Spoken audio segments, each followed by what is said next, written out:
اعوذ باللہ من الشیطان الرجیم بسم اللہ الرحمن الرحیم۔ ایک متوکل وکیل کی سبق آموز داستان۔ اب میں آپ کو ایک ایسا واقعہ سنانے جا رہی ہوں جو ایک وکیل کی زندگی کا بالکل سچا واقعہ ہے۔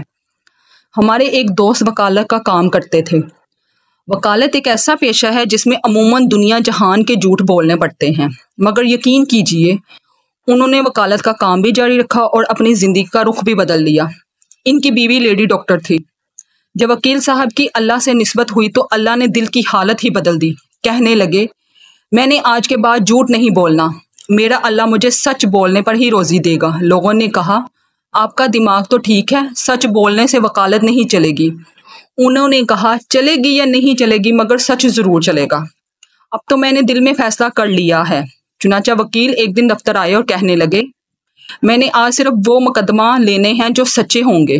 لوگوں سے کہہ دیا کہ اگر آپ جھوٹے ہوں تو مجھے ابھی بتا دیں، وگرنہ سماعت کے دوران اگر مجھے پتہ چل گیا تو میں آپ کی مخالفت کروں گا، اگر سچ ہوگا تو ڈٹ کر آپ کی حمایت کروں گا۔ لوگوں نے کہا، اللہ کی پناہ۔ چنانچہ سب کے سب دوسرے وکلاء کے پاس چلے گئے۔ وکیل صاحب کا دفتر خالی ہو گیا۔ سارا دن کوئی کام نہیں آ رہا تھا۔ اسی حالت میں کئی مہینے گزر گئے۔ لوگوں میں چرچا ہونے لگ گیا۔ کسی نے مجنوں کہا، کسی نے پاگل کہا، کسی نے بے وقوف کہا، کسی نے کہا مولویوں نے اس کی مت مار دی ہے۔ اچھا خاصا وکیل تھا، انہوں نے بگاڑ کر رکھ دیا۔ وہ اللہ کا بندہ پکا سچا تھا، کہتا تھا کہ مجھے جھوٹ بول کر روزی نہیں لینی، اللہ کی ذات مجھے سچ بولنے پر ہی روزی دے گی۔ 1 سال گزر گیا مگر کوئی کام نہ آیا۔ چونکہ بیوی لیڈی ڈاکٹر تھی، اس کی تنخواہ سے گھر کا خرچہ چلتا رہا۔ بیوی بہت سمجھدار تھی۔ ایک دن وکیل صاحب سے کہنے لگی، جب آپ جھوٹ بولنا چھوڑ چکے ہیں تو آپ وکالت کو خیر بات کہیں اور تجارت کا پیشہ اختیار کر لیں۔ آپ سچ ہی بولیں، اللہ اسی میں برکت دے گا۔ وکیل صاحب نے کہا، نہیں، بولنا بھی سچ ہے اور کرنی بھی وکالت ہے۔ بیوی نے کہا، اچھی بات ہے، میری دعائیں اور میرا تعاون آپ کے ساتھ ہے، اللہ تعالیٰ آپ کو کامیاب فرمائے۔ وکیل صاحب 1 سال تک گھر سے دفتر آتے اور سارا دن پنکھے کے نیچے بیٹھ کر اخبار پڑھتے اور گھر واپس چلے جاتے۔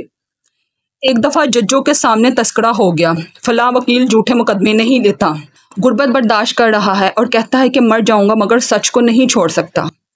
سب جج صاحبان اس بات سے بڑے متاثر ہوئے۔ وقت کے ساتھ ساتھ ان کی عزت لوگوں کے دلوں میں پیدا ہونا شروع ہو گئی۔ وہ کہنے لگے کہ 1 سال امتحان کا تھا، 200 سال شروع ہوا تو تبلیغی جماعت والے، تصوف و سلوک والے، مدرسوں والے لوگوں نے سوچا کہ یار فلاں وکیل سچے مقدمے لیتا ہے، ہمارے مقدمے سچے ہیں، پیسہ ہمارے پلے نہیں، تھوڑا بہت دے دیں گے، ان کا بھی گزارا ہو جائے گا۔ چنانچہ وہ آنا شروع ہو گئے۔ جو بھی آتا سچا مقدمہ لے کر آتا۔ وکیل صاحب مقدمہ لے کر عدالت میں جاتے اور ان کے حق میں فیصلہ ہو جاتا۔ دوسرا مقدمہ آیا، ان کے حق میں بھی فیصلہ ہوا۔ تیسرا مقدمہ آیا، ان کے حق میں فیصلہ ہوا۔ چند دن گزرے تو جج صاحبان آپس میں ملے اور کہنے لگے، یہ وکیل جو بھی مقدمے لاتا ہے وہ سچے ہوتے ہیں، اس لیے اب اس سے زیادہ سوال ہی نہ کیا کرو۔ چنانچہ وکیل صاحب مقدمہ لے کر جاتے تو چند منٹ کے اندر اندر ان کے حق میں فیصلہ ہو جاتا ہے۔ بڑے بڑے امیروں نے سوچا کہ ہمارے مقدمے سچے ہی تو ہیں، پھر کیوں نہ ہم مقدمہ اسی کو دیں۔ جب وہ آنا شروع ہوئے تو پیسے زیادہ ملنے لگے۔ جب وکیل صاحب جھوٹ بولتے تو 1 مہینے کا 20,000 روپیہ کماتے تھے، اور جب سچ بولنا شروع ہوا تو 1 ماہ میں 40,000 کمانے لگے۔ سچ بولنے پر اللہ نے دگنا رزق دے دیا۔ ابھی کچھ دن پہلے کی بات ہے کہ چند وکیلوں کا جج بننے کے لیے امتحان ہوا تو ہمارے اسی دوست وکیل کو کامیابی ہوئی اور وہ جج بن گئے۔ ایک وقت تھا کہ وہی آدمی ایک وکیل کی جگہ کھڑے ہو کر جھوٹ بولتا تھا۔ جب سچ بولنا شروع کیا تو اللہ نے اس کو عدالت کی کرسی پر بٹھا دیا۔ پہلے وہ کھڑا سر سر کہہ رہا ہوتا تھا، اب اللہ نے عدالت کی کرسی پر بٹھا دیا، اب وہاں بیٹھ کر حکم جاری کرتا ہے۔ تو میرے دوستوں، یہ بات ثابت ہو کہ جو سچ بولے گا اللہ اسے فرش سے اٹھا کر عرش پر بٹھا دے گا۔ تو میرے دوستوں، یقین بنانے کی ضرورت ہے۔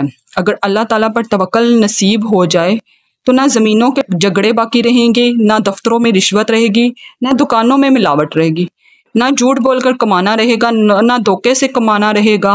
یہ چیزیں تو سب خود بخود ختم ہو جائیں گی۔ ہماری عدالتوں میں مقدمے ختم ہو جائیں گے، یہ ویران نظر آئیں گی۔